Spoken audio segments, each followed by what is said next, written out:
Now let us start the mineral based industries. In this we just have to do iron and steel industry, and first we will be doing the Tata Iron and Steel, followed by the next which is in our syllabus. So we'll just start that we know that iron and steel industry is the basic industry. It forms the backbone of the industrial development, as the raw material which is making this industry, used in this industry, is used for making machinery.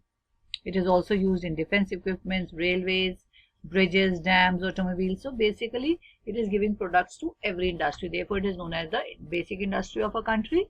It is also helpful in the development of the country. If iron and steel industry of a country is developed, the country seems to be developed.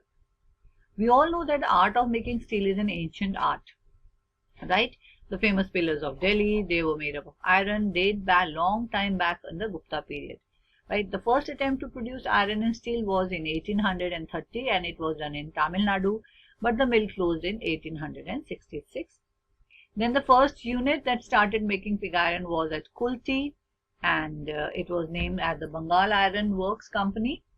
And later on, the iron and steel, that was Tata Iron and Steel Company at Jamshedpur, was prepared in 1907. This was the basic turning point of the iron and steel industry, and after that India started producing large amount of iron and steel, right? So for the iron and steel we require a couple of raw materials. They are the iron ore, coal, manganese, limestone, silica, feldspars, flux and fuel. Now manganese is also used in iron and steel industry. It helps in hardening the steel and removing the impurities, and then it also makes them rust free. It can also be made rust free by galvanizing through chromium, nickel and tungsten. Now how does the steel making production happens? It happens when the ore is reduced. First is the process of ore reduction, in which the ore is kept in the blast furnace at a very high temperature by burning coal. It is being reduced into the liquid form, out of which the impurities are removed, and then the raw iron or the wrought iron is extracted. Then steel melting furnaces are there, in which this raw iron is introduced along with, which also have some impurities, about 5% of carbon, and then it is converted into pig iron, which is again a part of raw iron with less impurities, and then deoxidation takes place. Here only the hardening of the product happens by introducing some carbon into it. Then it is placed under the rolling mills, where the sheets are created, right? So this sheets can be used for different purposes. Now when we talk about the large integrated iron and steel plant, this actually means that a steel plant which provides functioning from providing raw material up to the finished goods.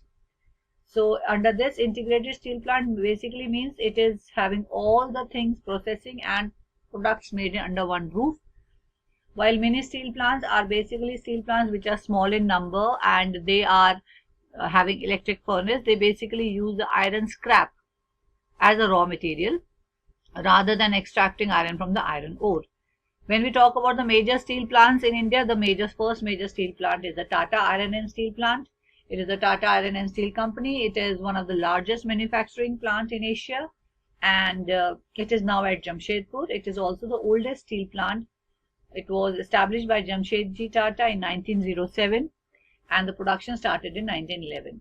There are certain factors that are responsible for the location of this industry. First was that Singhbhum district is quite near to it, which is providing it the raw material of iron, and it is in the vicinity of about 175 kilometers. From here you get the iron ore. Then availability of raw material is a very important factor, because iron and coal is found in this region only. You get from Singhbhum and Jharia.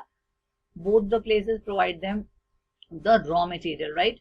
It also gets manganese from a very nearby area, which is in Khaunjar, and therefore iron and steel industry is flourishing in Jamshedpur. Now when we come to the power supply, in power supply we are getting power supply from the Jharia coalfield, because they are using coal, as well as Bokaro coalfields. Water is basically coming from a river known as Subarnarekha, which is flowing in this region only. If you talk about labor, this particular place, West Bihar, West Bengal, this region have large amount of labor force. Therefore labor is not a problem there. Market, when we talk about market, it is the plant is located at a distance of it is very close, around 240 kilometers from Kolkata. Therefore, it's an important market there for the consumption of iron and steel, as well as export of the goods can be done from there. When we talk about transport, very good roads and railways are having connectivity to Jamshedpur. Therefore, there's as well as port facilities available. Therefore, transport facility is one of the best facilities there.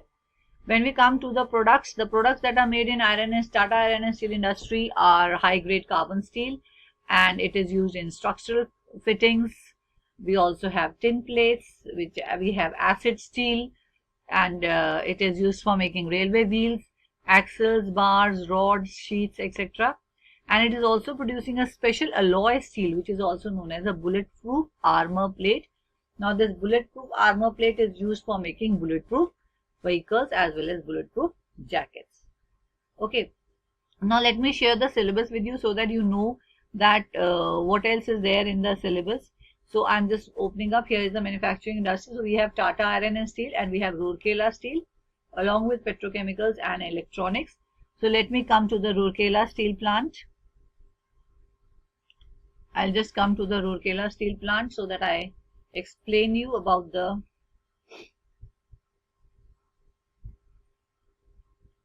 just give me a second. Let me open up my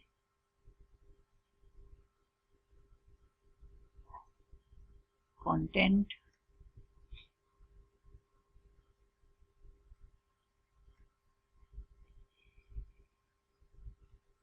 So under Rourkela Steel plant, let's come here.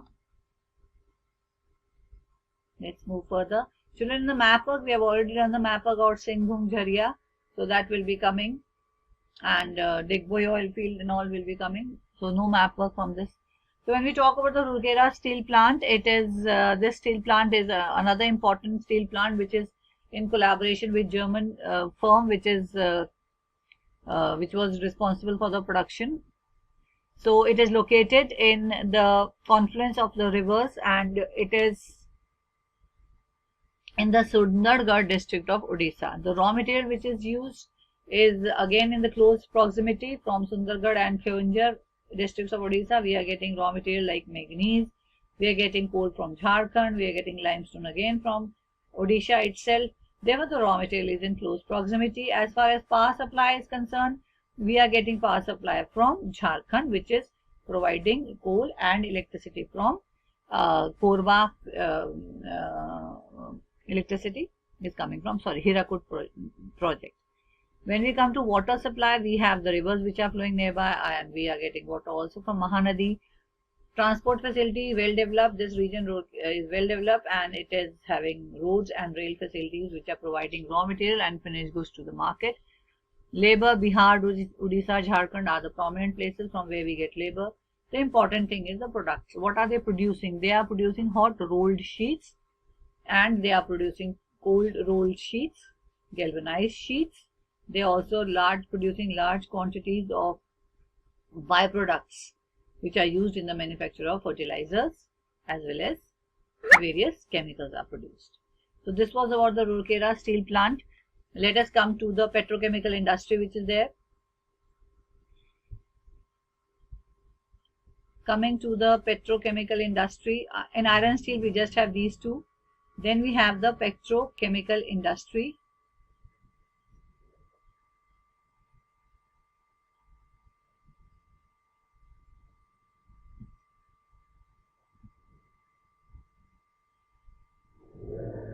In this, basically, it can be asked about the important difference between the mini steel plant and the integrated steel plant. So let me come back. We have electronic and petrochemical. So before coming to petrochemical, I'll just do the electronic industry, which is a smaller unit. So electronic industry, we all know that basically developed after 1950s. We have we have started manufacturing radio, defense equipment, wireless sets.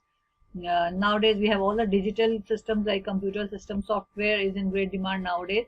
So in India we have developed electronic industry to a greater extent. The first is the ITI, that is Indian telephone industry. This is the industry which was developed after independence in Bengaluru, right? And it meets the demand of all the post and telegraph office, railways, defense, overseas communication, electricity board, all the demands, switchboard system, etc., telephone switches, etc., are provided with this ITI, right?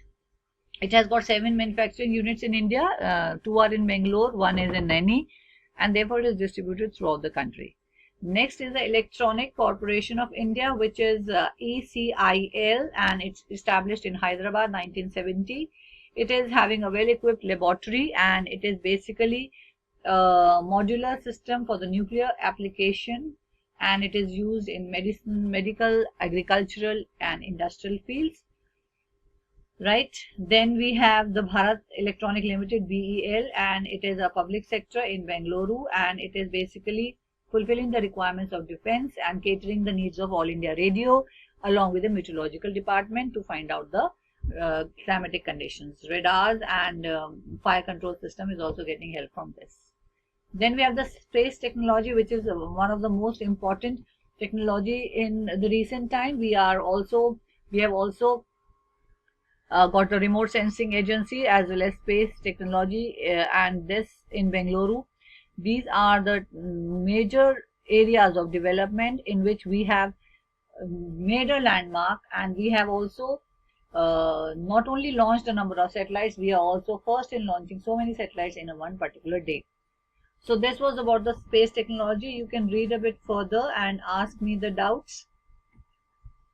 We will be discussing this in the class.